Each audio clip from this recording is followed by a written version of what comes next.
welcome to another Charlton Athletic video. Today we are going to be looking towards the match against Exeter, as well as reflecting on the match versus Bristol Rovers, our first league game of this campaign in League One this season. And also we're going to have a look at the transfer front on some outgoings and potential incomings as well. So first of all, let's start by looking back at the match that we just played on Saturday, first game of the season against Bristol Rovers. Now there's a vlog that you can click on, it's probably up in a little eye in the top corner there, that you can go and see if you haven't seen it already. But we played very, very well. One thing that I noticed, there was a real new, fresh atmosphere at the Valley. We feel like we've got our team back to an extent. I think Robinson has to take a lot of the credit for that. I think he's really got a team, you know, morale in the dressing room and all that kind of stuff. And I think that it bodes really well, and it's looking really positive for us in terms of how our team are sort of fighting for their place, fighting for the shirt and all that kind of stuff. The best performers of the weekend, I would say, were Fosu, who obviously got man of the match. He looked an unbelievable bargain. He looks like a better player than Harriet did at that age, let's just say that much. I think Kashi and Holmes played really well. Kashi just looked like he should be in the Championship. He was just like distributing balls, he was tracking back, he was putting in tackles, and every player was really putting in tackles. And obviously we had that Novak red card as well. Yeah, and obviously Ricky Holmes played really well as well. Worst performers,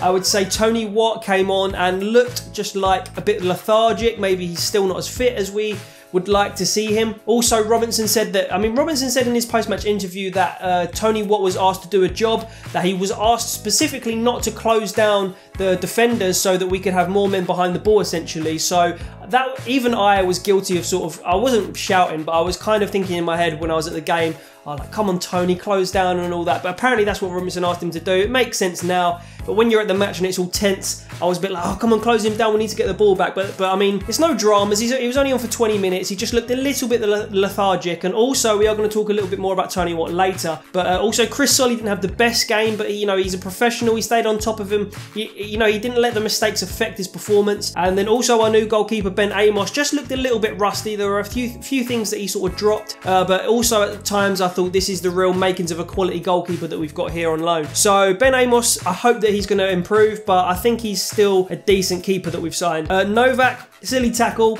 but a part of me does feel sorry for him. Like Robinson said, it was his chance really to shine, his chance to come in while McGuinness is out for a couple of weeks and see if he can get a goal or two, see if he can play well. And within 7 minutes he got sent off, and I didn't even realise. I was at the game and I didn't even realise he'd been sent off. So I was looking like 20 minutes in, I was like, oh, we look a little bit short up front here. And I said this in the vlog as well. All of a sudden I looked at the screen and there was a red card sign next to Novak, and I was like, oh God, Lee's done it again, hasn't he? If we show this kind of fight, this kind of attitude, and if Robinson is, putting his team out and they're going to put in performances like that, then we are definitely going to get top 6. That's all I've got to say about the matter. I think that's just how it is. I did say we're going to finish between 3rd and 10th, which is quite a big gap last time we shot a video. But I would now say, judging by what I've seen on Saturday, and it is only one game, and again, I've said this about pre-season, I'll say it again about the first game, you cannot get too carried away about things like this. But I would say that we are going to get top 6, and we could even push for automatic if we show that level of performance all season, bearing in mind we had 10 players for the majority of the game. So I'm a very happy young boy if that performance is anything to go by. But on the transfer front, so incoming, we did have Reeves. He signed since we last shot one of these kinds of videos. Excellent signing. I was getting a little bit worried on the transfer front just because we weren't necessarily signing players. We didn't seem in a massive rush to sign players, but Reeves, who has been one of our primary targets, did sign. There's still quite a little while of the transfer window left to go, and maybe last time when I was a bit more negative, I was sort of misinterpreting Robinson's comments, because he was saying, oh, we might get 1 or 2 in, but he was referring to before the Bristol Rovers game. So I mean, there's still 3 weeks to go the transfer window, so I think he still does want to get targets in. So those targets, we are looking to sign a striker, a goalkeeper and a winger, as far as I understand. I would maybe say we're 1 short in midfield. I wonder what you guys think about our midfield at the moment. So we've got Dyke still in there. We've then got Crofts and Jackson, who is not really a full-time player, who are also like 33 and I think 34 or 35 respectively. And then you'll obviously have Kashi and Forster-Caskey there. Beyond that, obviously Dyke still, but we don't have too many more options.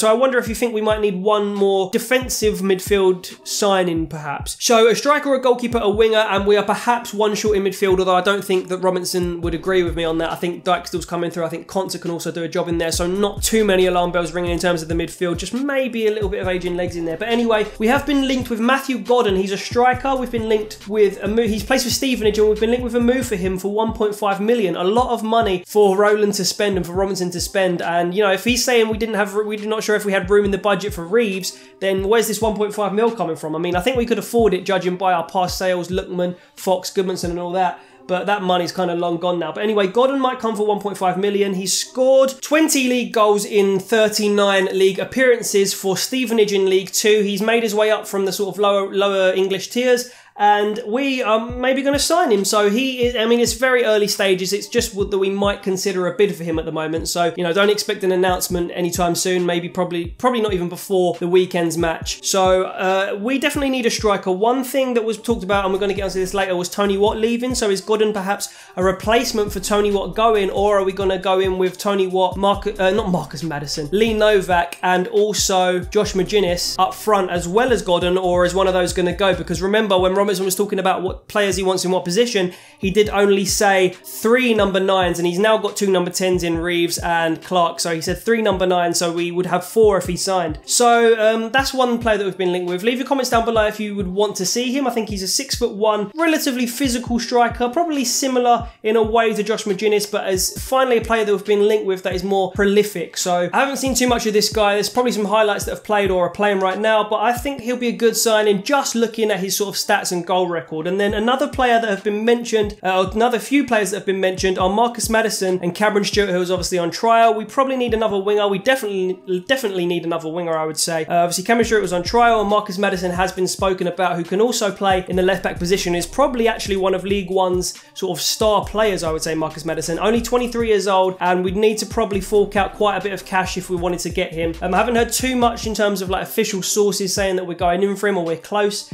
but he's definitely a player that's been mentioned. And finally, we are also trying to get a goalkeeper in. I don't know whether that means whether Dylan Phillips will go out on loan or whether he'll stay, but that's something that's trying to happen. But Robinson's playing his cards close to his chest with the goalkeeper situation. We've obviously got Amos on loan. Martin was training with us, but David Martin, I don't know, I can't really make out where Robinson's going with his comments. He's saying, yo, he's been my number 1 for 8 years. He's a very good, he knows what I think of him. So would Martin realistically come to Charlton when Ben Amos is our number 1? Not sure, but apparently we're bringing in another keeper, so that's that. On the outgoing front, we do have Tony Watt, who apparently Robinson said in his post-match interview has offers from Championship clubs and other clubs to go permanently, basically. Now, he hasn't been very prolific for us. People question his attitude, his commitment, his fitness and things like that. I think he's had enough chances. He's played over 50 games for us. This season, he did look a bit more sprightly and a bit more like ambitious and a bit more in tune with Charlton's sort of goals and objectives for this season. But I wouldn't be massively unhappy if he did leave the club for a decent fee, and then we could reinvest that somewhere else, maybe for Godden, maybe for someone else. But let me know what you think down below about Tony Watt. Do you want him to stay or do you want him to leave? Because apparently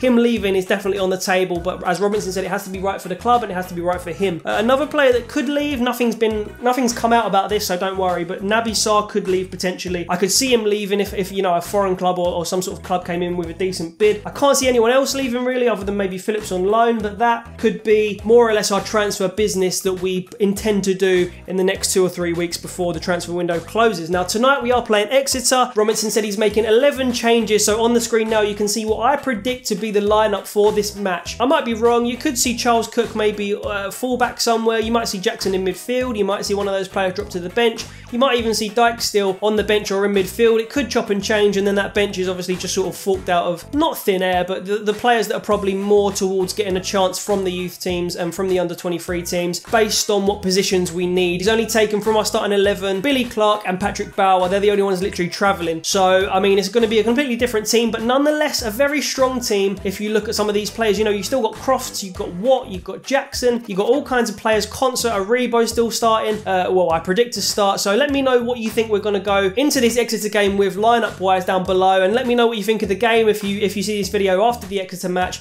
And other than that, I'll thank you very much for watching. We did hit 800 subscribers, which is crazy this week. So thank you all very much for that. The love and support has been really, really overwhelming for the last few weeks and stuff. So yeah, once again, thank you very much. Thanks for watching. Leave a like. Make sure you subscribe if you're new, and also join the fantasy team. Links will be in the description below, as well as the code. Other than that, make sure you click on this vlog from yesterday if you haven't seen it, or if you want to have a little re-watch. And I'll see you next time with another video, and sweet!